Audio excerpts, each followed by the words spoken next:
معزز سامعین گرامی قدر، رسول اللہ صلی اللہ علیہ وسلم کے معجزات کے حوالے سے گفتگو جاری تھی، اسی بات کو آگے بڑھائیں گے۔ رسول اللہ صلی اللہ علیہ وسلم کی بعض پیشین گوئیاں، خصوصیات اور پھر امت محمدیہ کی بعض خصوصیات کو بیان کر کے کوشش کریں گے کہ آج سیرت کا یہ جو بہت اہم حصہ ہے اس کو مکمل کر لیا جائے اور سن 2 ہجری کے دیگر واقعات کی طرف دوبارہ سیرت کا تسلسل جوڑ لیا جائے۔ رسول اللہ صلی اللہ علیہ وسلم کی پیشین گوئیوں کے حوالے سے بہت سی پیشین گوئیاں آپ کے سامنے رکھیں۔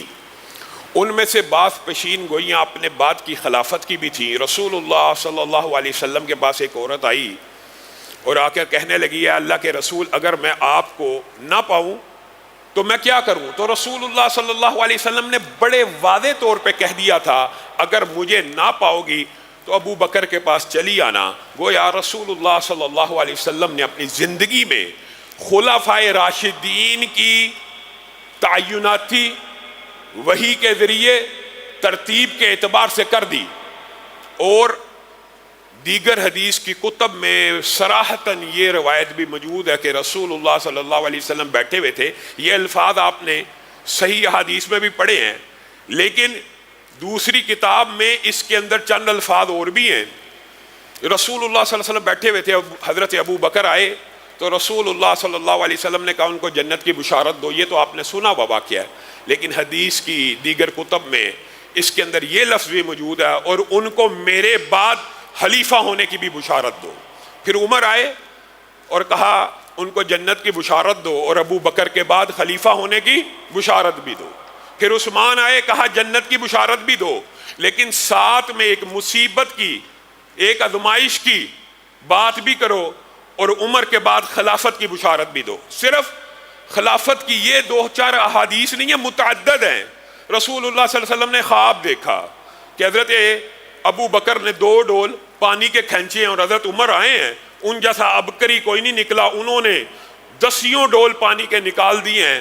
تو اس خواب کی تعبیر بھی یہی ہے کہ حضرت ابو بکر کی خلافت کی مدت تھوڑی ہوگی اور حضرت عمر کی خلافت کے اندر اسلام تیزی سے پھیلے گا۔ اور اس کے علاوہ بھی رسول اللہ صلی اللہ علیہ وسلم نے واضح طور پہ کہہ دیا تھا کہ ابو بکر کے علاوہ، پہلے کہا لاؤ لکھ دوں، عائشہ لکھ دوں تیرے باپ کی خلافت، پھر کہا اللہ بھی اور مومن بھی ابو بکر کے علاوہ کسی کو خلیفہ نہیں مانیں گے۔ گویا رسول اللہ صلی اللہ علیہ وسلم یہ ترتیب بھی بیان کر کے گئے۔ اور اسی پر بس نہیں، پیشین گوئیوں ہی کے باب میں، یہ باب بڑا طویل ہے، تیزی سے آپ کے سامنے یہ حدیث رکھ رہا ہوں۔ آپ نے جبل احد کا اور جبل حرا کا واقعہ دونوں کا سنا ہوا ہے۔ کیا کہا تھا رسول اللہ صلی اللہ علیہ وسلم نے؟ ٹھہر جا احد، تیرے اوپر ایک نبی، ایک صدیق اور شہید کھڑے ہیں۔ گویا رسول اللہ صلی اللہ علیہ وسلم نے تو یہ بھی بتا دیا تھا کہ عمر بھی شہید ہوں گے، عثمان بھی شہید ہوں گے، علی بھی شہید ہوں گے، طلحہ و زبیر، یعنی جس کا رسول اللہ صلی اللہ علیہ وسلم نے پہاڑ کے اوپر ذکر کیا ویسے ہوتا چلا گیا۔ اور یہ بھی باب معجزات کا ہوتا ہے۔ اور سیدنا عثمان کے بارے میں تو رسول اللہ صلی اللہ علیہ وسلم نے اپنے صحابہ کو مخاطب ہو کے کہا، فتنے کے دور میں وہ شخص، بعین اسی طرح اشارہ کیا، فتنے کے دور میں وہ شخص حق پہ ہوگا۔ صحابی دوڑے اس شخص کی طرف، چادر اوڑی ہوئی تھی، اس چادر کو اتار کے سیدنا عثمان کا چہرہ رسول اللہ کی طرف کیا۔ اے اللہ کے رسول، کیا آپ اس شخص کے بارے میں کہہ رہے ہیں؟ رسول اللہ نے کہا ہاں، میں اسی شخص کے بارے میں کہہ رہا ہوں۔ اور سیدنا عثمان کو بلایا، کان میں کوئی بات کی، سیدنا عثمان کا چہرہ متغیر ہو گیا، اور پھر ان کی شہادت کے وقت یہ بات واضح ہو گئی کہ وہ کیا بات تھی جو رسول اللہ صلی اللہ علیہ وسلم نے کی تھی۔ حضرت عثمان نے خود بیان بھی کر دی، وہ یہ بات تھی۔ اور یہ جو روافض محرم آ رہا ہے، گستاخان صحابہ کا دوبارہ وویلا شروع ہونے والا ہے۔ جی صحابہ کہاں تھے جب سیدنا عثمان شہید ہوئے تھے؟ کچھ صحابہ حج کے اوپر گئے تھے، آپ کو پتہ ہے حج کے اوپر صحابہ کی اکثریت، اور کچھ صحابہ مدینہ میں موجود تھے۔ مدینہ میں جو موجود تھے لڑے کیوں نہیں تھے؟ سیدنا عثمان نے منع کیا تھا۔ کس وجہ سے؟ اس وجہ سے کہ رسول، اچھا پھر یہ کہتے ہیں آگے ہے، اگر منع کیا تھا تو خلافت کیوں نہیں تھی چھوڑی؟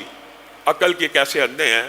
رسول اللہ صلی اللہ علیہ وسلم نے حضرت عثمان کو کہا تھا، منافق تجھ سے خلافت کی چادر اتارنے کی کوشش کریں گے۔